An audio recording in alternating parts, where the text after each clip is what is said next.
আমাদের সমাজে একটি কথা প্রচলিত আছে, আর তা হলো একজন বেপরদা নারী জাহান্নামে গেলে 4 জন পুরুষকে সঙ্গে নিয়ে জাহান্নামে যাবেন। আর সে 4 জন পুরুষ হলেন ওই নারীর বাবা, তার স্বামী, তার বড় ছেলে এবং বড় ভাই।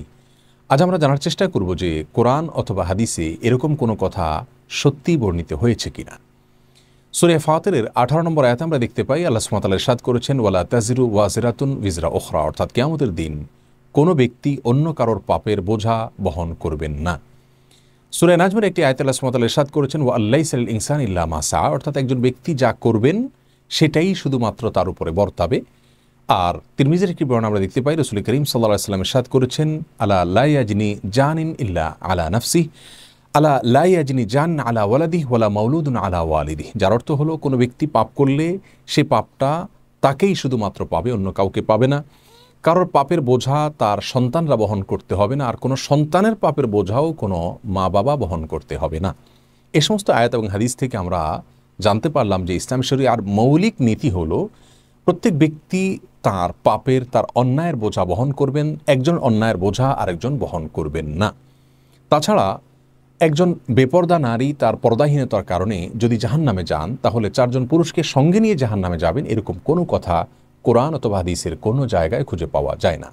যার কারণে আমরা বলতে পারি যে এটি আমাদের সমাজের প্রচলিত একটি বিষয়, যার কোনো গ্রহণযোগ্য ভিত্তি কোরআন অথবা হাদিস থেকে পাওয়া যায় না। তবে হ্যাঁ, সন্দেহাতীতভাবে প্রত্যেক ব্যক্তিকে আল্লাহ সুবহানাহু ওয়া তাআলা তার অধীনস্থদের সম্পর্কে জিজ্ঞাসাবাদ করবেন। সেখানে নারী, পুরুষ, বাবা, সন্তান সকলেই সমান। যেমনটি বর্ণিত হয়েছে সহিহ বুখারীতে, রাসূল করিম সাল্লাল্লাহু আলাইহি ওয়াসাল্লাম ইরশাদ করেছেন, আলা কুল্লুকুম রাইন ওয়া কুল্লুকুম মাসউলুন আন রাইয়াতিহি, তোমরা জেনে রাখবে তোমাদের প্রত্যেকটা মানুষ দায়িত্বশীল।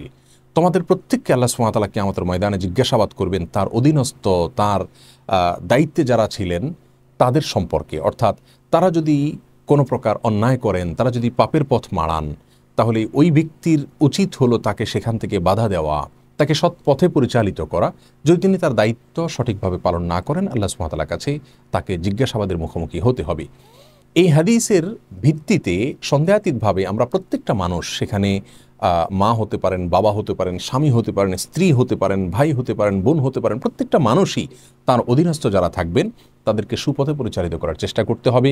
তারা যদি তাকে মন্দপথ থেকে বাধা না দেন অথবা মন্দপথে চলতে উল্টা বরং প্ররোচিত করেন, তাহলে সেক্ষেত্রে তারা অপরাধী হবেন এবং তাদের শাস্তি হবে। এই অপরাধটা, এই শাস্তিটা অন্য ব্যক্তির অপরাধের কারণে নয়, তার নিজের যে দায়িত্ব সেটা তিনি পালন না করবার কারণে, তার অবহেলার কারণে। অতএব কোনো নারী তার পর্দাহীনতার কারণে জাহান্নামে গেলে 4 জন পুরুষকে জাহান্নামে নিয়ে যাবেন, এরকম কোনো কথা এভাবে কোরআন অথবা হাদিসের কোথাও বর্ণিত হয়নি। তবে হ্যাঁ, যদি কোনো নারীর পর্দাহীনতাকে তার দায়িত্বশীল অভিভাবক যারা আছেন তারা যদি সেটাকে হজম করেন এবং সেটাকে ইতিবাচকভাবে নেন, তাহলে সেক্ষেত্রে তাকে দায়ুস বলা হয়েছে। রাসূল করিম সাল্লাল্লাহু আলাইহি ওয়াসাল্লাম বলেছেন, দায়ুস ব্যক্তি জান্নাতে প্রবেশ করবে না, সেটি ভিন্ন বিষয়। বিধায় আমরা এ ধরনের কথা বলবো না যে কথা কোরআন অথবা হাদিসের কোথাও বর্ণিত হয়নি। আল্লাহ সুবহানাহু ওয়া তাআলা আমাদের সকলকে আমাদের অধীনস্থদের সম্পর্কে দায়িত্বশীল আচরণ করার তৌফিক দান করুন এবং সব ধরনের কুসংস্কারাচ্ছন্ন বিষয় থেকে, বিশ্বাস থেকে বেঁচে থাকার তৌফিক দান করুন। আসসালামু আলাইকুম ওয়া রাহমাতুল্লাহি ওয়া বারাকাতুহু।